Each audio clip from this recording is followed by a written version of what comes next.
everyone, it's Julia. This week I worked on another use up your scrap kind of project and made some belts.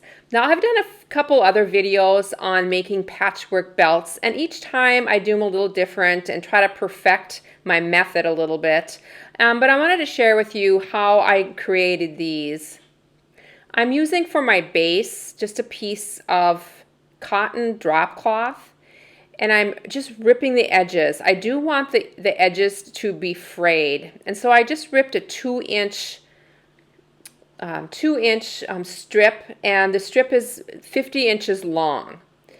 And then I found this really fun barcode fabric in the clearance section, and that is what I'm using for the back of my belt. And this is cut a tad narrower than my belt. My belt is 2 inches, and I'm going to using 2-inch D-rings to close it. And this I cut at 1.5 inches wide. And then I am just going to be doing a miter corner there to join those, because I do need that to also measure 50 inches. And my fabric was only 42 inches. So now here I am with my scraps, and I cut my scraps again a little bit shorter or a little bit narrower than the 2 inches because I want those frays to show.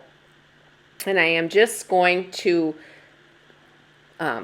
flip and sew, basically. Lining up the next one, sewing across, and then each time I'm at my ironing board and I'm making it nice and flat and pressing those seams.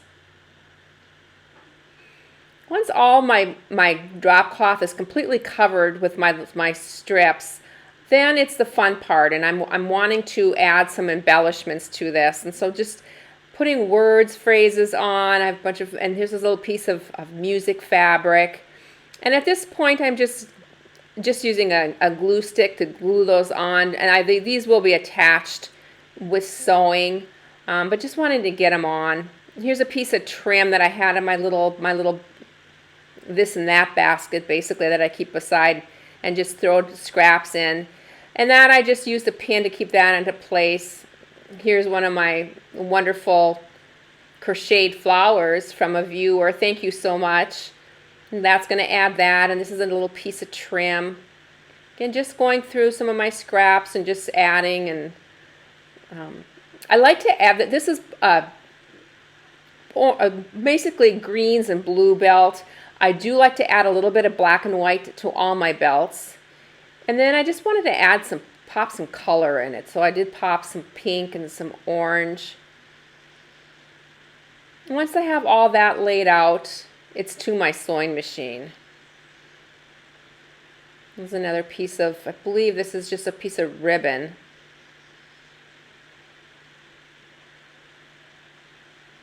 Another piece of lace. I do want to mention that left-handed people sew or put their belts on a different direction than right-handed people. So if you are putting word phrases on and you want to be able to read those phrases, just to let you know, you get to get the direction the right way. I'm left-handed, so I'm well aware of it that I put my belts on differently than most do. And I'm going to use this multicolored green thread to get this on. I'm at my sewing machine and I have my free motion foot on.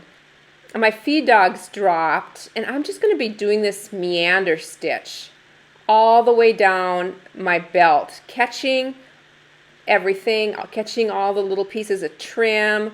Here's a piece of, this was a piece of ribbon that came on some packaging, and I believe this came in Happy Meal too. I think this is a Tim Holtz packaging ribbon. And then just going to meander stitching. You can see that green thread, and you can also see my frayed edges poking out on the sides.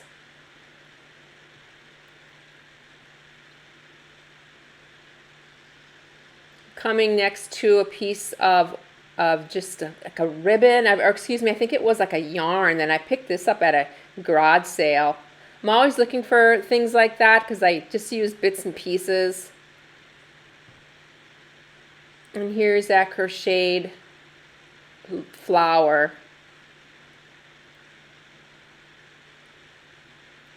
there's a lot of different levels or layers, I should say, a lot of different layers to this belt.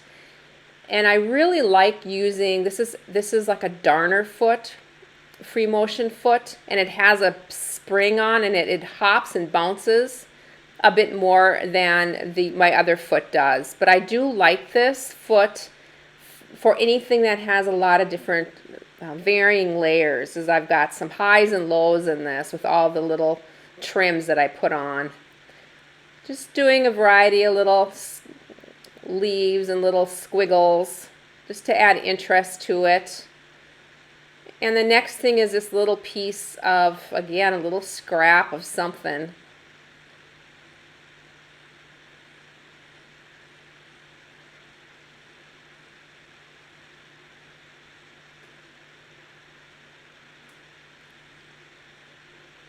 And here's a vintage, really old piece of lace embellishment.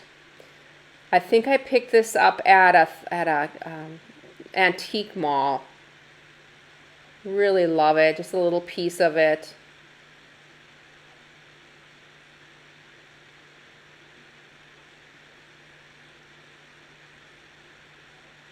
And again, doing just a little squiggle there. Just drawing with my thread. I added some of that barcode fabric to the front. This is the same that I have on the back. And here's some of my watercolor ribbon. Just wanted to add a piece of that. I'll link that video down below if any of you missed that one. I created this fun pleated ribbon. I believe I'm almost to the end here. Just finishing up this last piece. And then go back and forth to tie my knot.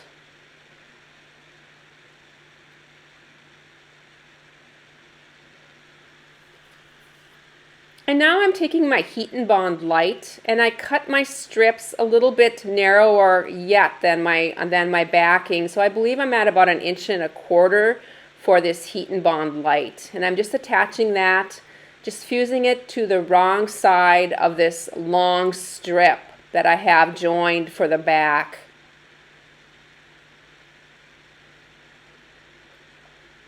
I have found that I really enjoy the weight that I have on this belt. So if any of you are wanting to make this project, it's really easy, and I just really like the weight of it. It just, I like wearing mine with just a shirt dress.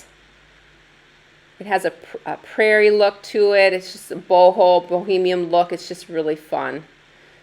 I took that paper backing off of my Heat and Bond Light now, and I'm just laying that and fusing that on the back side of my belt.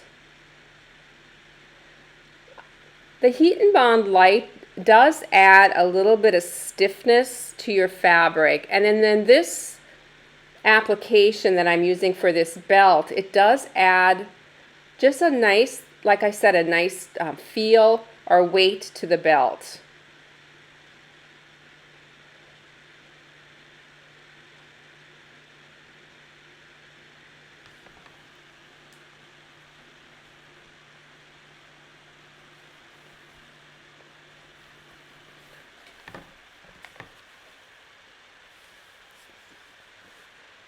And now it's back to my sewing machine again, and I'm going to zigzag all the way down both sides of this belt.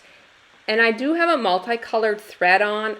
You don't see it, but it is in pinks and oranges. Just wanted to pop a different color on the edge. I believe my zigzag is set at about a 3, so it's not real wide, nor is it a satin type setting. It is, I'm traveling quite fast with this. Just wanted to finish the edges somewhat. There you can see it. I'm just going across the bottom and going down the other side. And now it's on to my straight stitch, and I'm going to add 3 more lines of stitching with my straight stitch, going all the way down both sides. I'm taking about 1/4 inch from the edge, and then I'll go straight down the middle as well. So there'll be 3 lines of stitching, and I'm going right over the top of everything. There you can see all my stitch lines. And now it's on to adding that D-ring. Just folding my edge, and I'm gonna just top stitch this a couple times, just stitch it in place. Here's some pictures. I have these all in my Etsy store. If anyone is interested, they're just colorful and really a fun summer accessory. Thank you so much, everybody who's joined me today. I hope you have a chance to create. Bye for now.